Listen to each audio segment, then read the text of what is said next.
Hi everyone, I just wanted to take a quick minute to show you guys how to put the final grades into Blackboard. The first thing that you need to do is start in your Blackboard forum.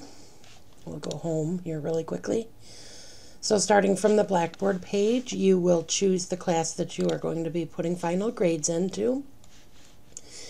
Please note that just because we are using the Grade Center in Blackboard, that does not mean that the final grades are submitted automatically. We need to actually enter them in so that they can become part of the students' official transcripts. So the first thing that you can do is go into the Grade Center. Okay, go into the full Grade Center so that you can view all of the students' grades. Make sure that all of the information is filled out for the grades. Make sure that there are no blanks and nothing missing. If students did not complete work, you must have a 0 in place of that so that it will calculate the weights correctly. And then notice on the sides we have our weighted grade column. Some of the weighted grade columns might have the letter grades next to them. If you didn't set yours up in a way to have the letter grades, then you need to be sure that you have your syllabus next to you so that you can refer back to that.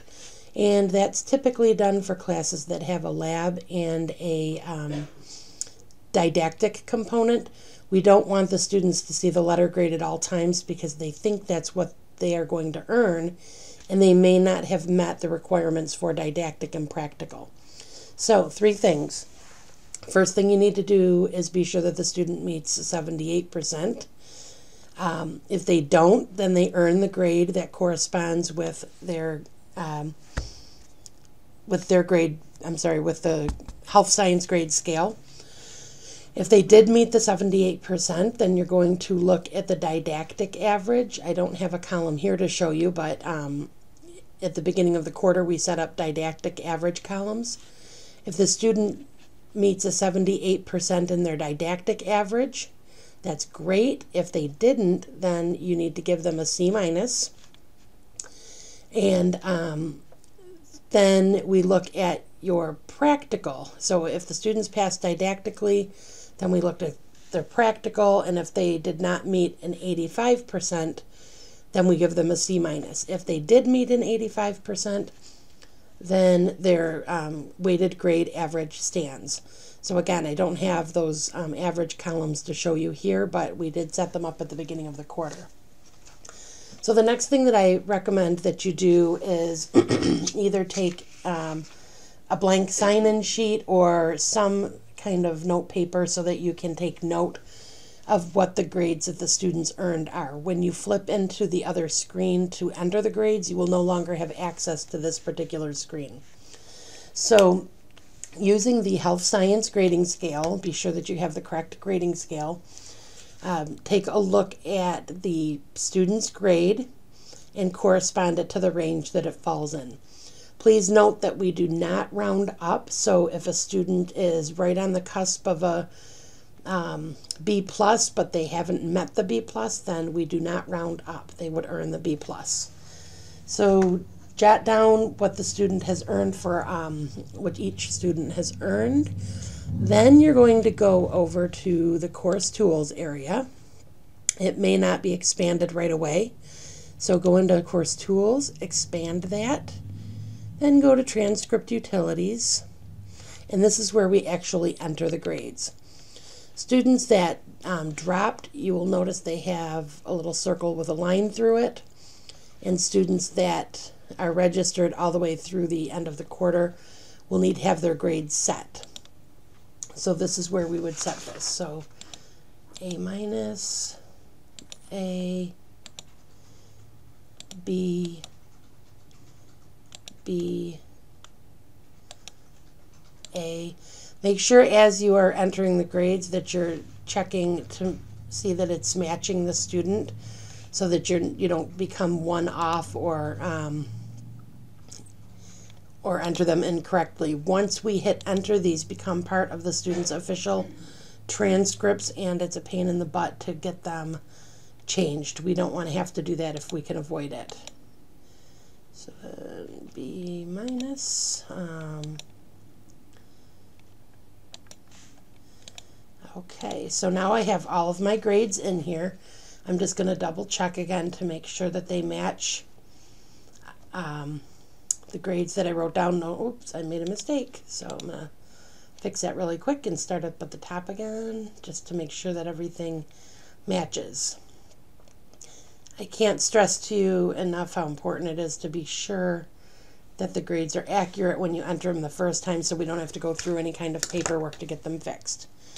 So then we click Preview Grades. This is another good opportunity to make sure that they are matching. And let's see here.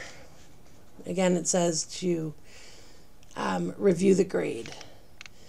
Now this might be a good opportunity for you to print, because I'm not sure if it will give us the opportunity to print again. And you should have a completed a printout of this so that you can put it on the top of your grade book.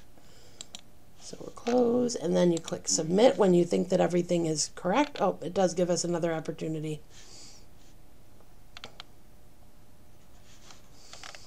Okay. So again, if you wanted to print, you could do that here as well.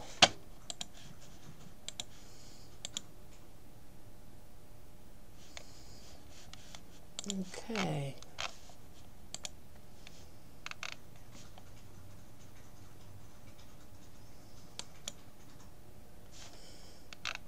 Okay. And it looks like once you hit submit, it will go back to this form, so you don't have to keep clicking preview grades and submit, because you'd probably be there all day doing that. Notice that up at the top it says that grades have been successfully submitted. So we're looking good there. Now the next thing that you need to do, so that I have a copy of the grade book, is you need to print the grade book for me. And to do that, you can go to the Full Grade Center. It's very easy. Go to Reports, click Create Report. Name of the report, so I'm going to say CMA Review. This was winter of 16, section K1. Okay, and you don't really have to do anything else except go all the way down and click Submit. And once you've clicked Submit, then you will get the grade reports. Notice that I have a lot of grades in this class. You will probably have less. So when you get to this page, you can go ahead and print that. If you want, you can wait till you're on campus to do that, so that you're not wasting your paper. When you're finished printing the grade report, please put the total grade sheet on top, staple it, and leave it for me in my office, or drop it off to me, or something along those lines. Be sure that you let me know if you have any questions, and I appreciate all of your help with everything as usual. Thanks so much.